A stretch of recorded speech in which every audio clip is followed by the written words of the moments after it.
Woo! Yo, what's up, everybody? How's everybody doing tonight? Yo, I don't know if y'all heard. I said, how y'all doing tonight? Woo! Y'all know what time it is? Yeah, some of y'all have tacos. It's taco time. How fun is that? I love it. Who here got a taco? Okay, good job. Y'all know that they got the tacos, so okay, I like it. So tonight, if you didn't know, we're starting our new series. It's called what? Let's Talk About It, where we talk about things that we don't normally talk about in the church. And I'm so excited for this series. How many of you, this is like your most favorite series of the year? Cool, like 7 of you. Awesome. Okay. Just kidding. Before we jump in, here's something new that I'm starting, okay? Until we get the new family member room back. How many of y'all love the new family member room? I love that. Until we get that back, which it is on the way, I have instituted a new awesome thing that we're going to do for anyone who brings a new family member and the new family member. It is called Impossible Shot. So I know that we have some students here for the very first time tonight, and I know that we have some transfer students who brought a friend tonight. So if this is your very first time or you brought a new family member tonight, you have an opportunity to take this basketball and from across the room, make a shot.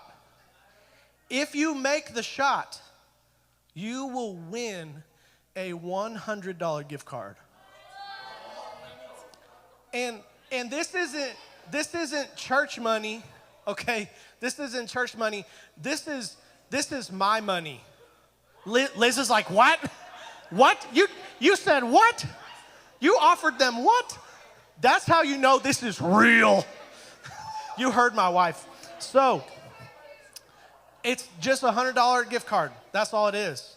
Yeah, just a straight $100 gift card to whatever you want. That's what it is.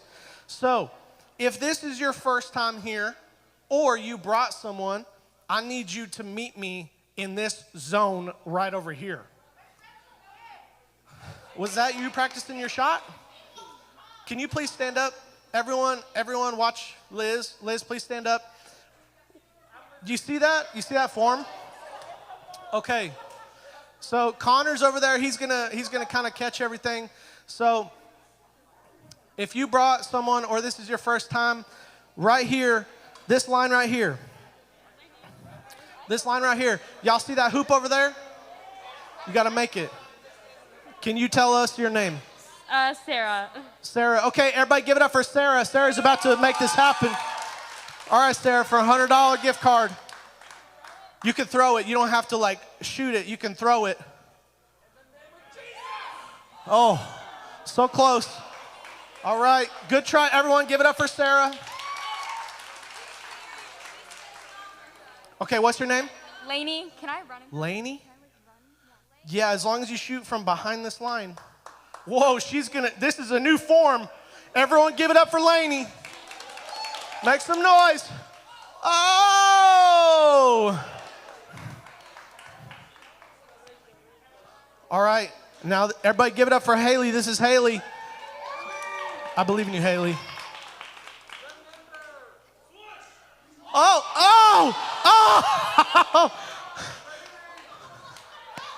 My life flashed before my eyes. Haley, that was way too close. Justice, you get to go too. Okay. This is Justice. Give it up for Justice. Whew. Liz, they're scaring me. They're scaring me. They're getting way too close.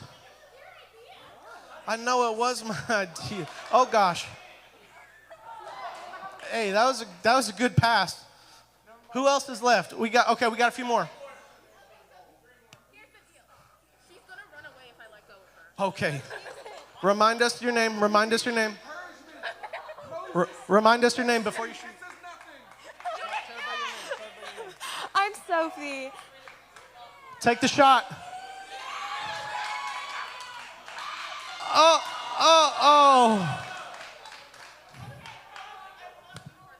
Oh.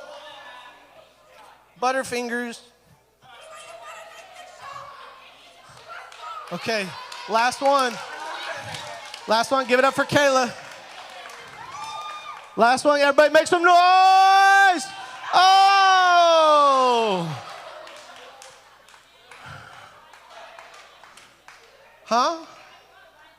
Oh, no. All right. Hey. I would apologize for saying sorry that took so long, but I'm not sorry that took so long. Y'all see how many new family members we got tonight? Let's go. That's right. Around here at Transfer, we don't call the people who are here for the first time guests. We don't call them VIPs. We call them what? New family members. That means if this is your first time here, you're already a part of the family. Thank you for being here. Even if you've been here a million times, my name is Pastor Danny, and I'm just so happy that you have chosen to be here tonight. I got that hoop today, and I think I'm still out of breath for how much time I've been playing. I've just been like dunking on that thing like crazy. It's made for little kids, which is why I think I have so much fun with it. Nobody laughed at that.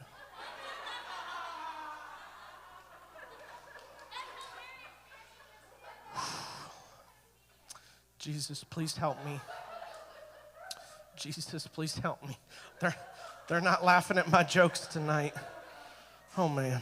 Okay, so I know that it's been a minute since I have been up here preaching, so I think I need to remind you of a few things. So as I'm preaching, if you hear something good, you can say, okay. You can say, that's good. Or you can do one of those things where you're like, that's for me. Like it's not even loud. Like I heard it over there. It was just like, that's for me. Like it just hits you, you know? So in this series, Let's Talk About It, we are going to talk about some hot topics, some things that we normally don't talk about in the church. And the first topic that we are tacoing about, if you will, we're talking about cancel culture. How many of you, by show of hands, you know what cancel culture is? Like you see it every day, all that kind of stuff. Okay, well, I'm curious, who here thinks they can describe what cancel culture is? Like for a boomer like me, I'm not a boomer. For a millennial like me, whoa, who's like, okay, y'all, next month I turn 31. What? I'm getting up there. So y'all gotta help me.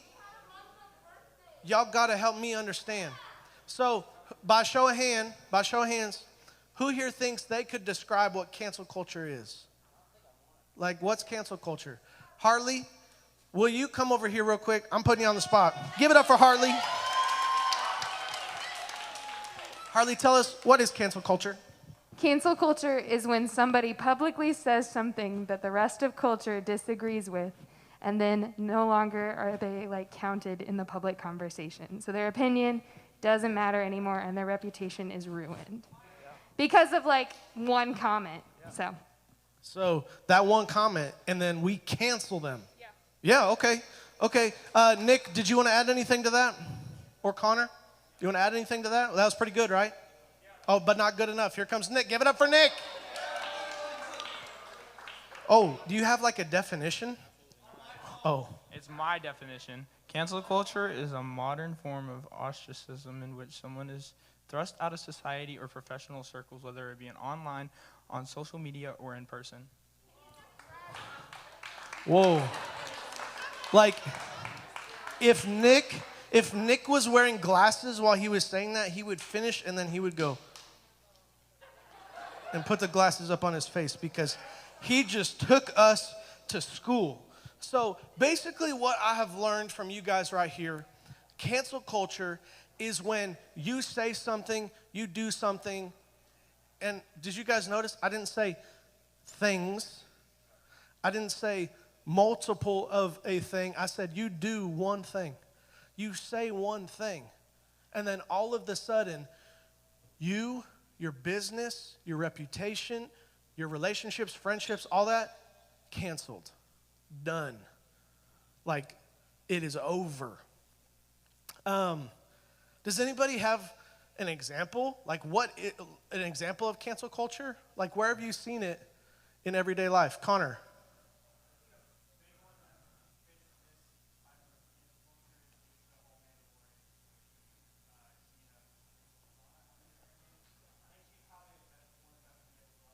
Yeah. Yeah. Yeah, it's happening all around us right now. Anybody else? Sean? Yeah. Yeah, cartoons, like we see it in cartoons, we see it Dr. Seuss books, like we see it all over the place, right? We see cancel culture, we see things being changed, and it's happening literally every single day. Cancel culture is around us all of the time. And so I just have a question. I wonder if anybody here has ever been judged before. Like, right? Like, I wonder. Okay, I see all those hands. I see that. So have you ever been on the other end of someone's judgment? Now, I know that we all have tons of stories in here, and sometimes those stories are really sad because someone judges us. Someone puts us in a certain box. Someone excludes us from something on the basis of what we look like, on how we talk, on our gender, like so many different things. Someone can exclude you and judge you based on certain things. But sometimes there are like funny scenarios, right? Sometimes there are things where you can turn the tables on that person who made a judgment about you. Can I tell y'all a funny story? A funny story about a time that I was judged. So, y'all know me right here, okay? I have not always been this shape. I used to be really athletic. And there was a football game that I was going to go play in. Not like a tackle football game. This was like two-hand touch at Springdale High School. I've told this story before, but I went to go play two-hand touch football on a Saturday with a bunch of like really athletic high school dudes, and I was in my early 20s. They thought I was like this weirdo because they're all like 6'3", like really athletic, and here I am walking in at like 5'6 3/4, and they're just looking down at me like, who's this old man? He's probably not very fast. Like, what's gonna happen? And so they're picking teams. How many of you have ever been a part where you are like in a line and they're picking teams? And they're picking everybody else, but they're not picking you. Anybody? Yep, come on. That was me. So the captains are going around and they are picking teams. They're picking these dudes, and it's getting down. There's just a couple guys left. And guess what? I'm one of them. And so the captain of one of the teams is going down the line, makes eye contact with me, like extended eye contact, not like a glance, but like looks at me, and then picks the other person.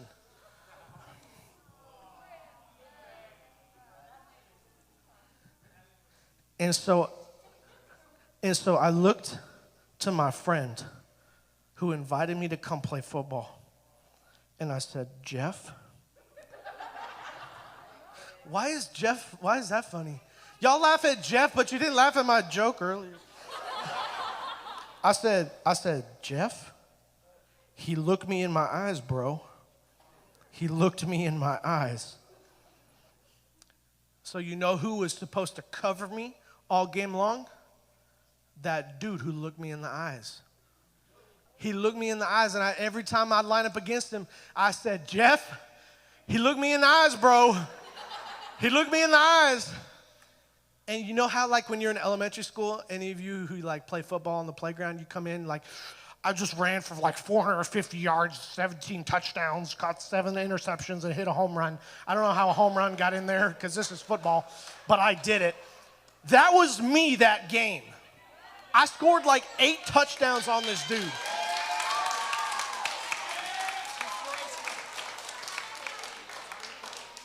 And after every touchdown, I said, he looked me in the eyes, bro.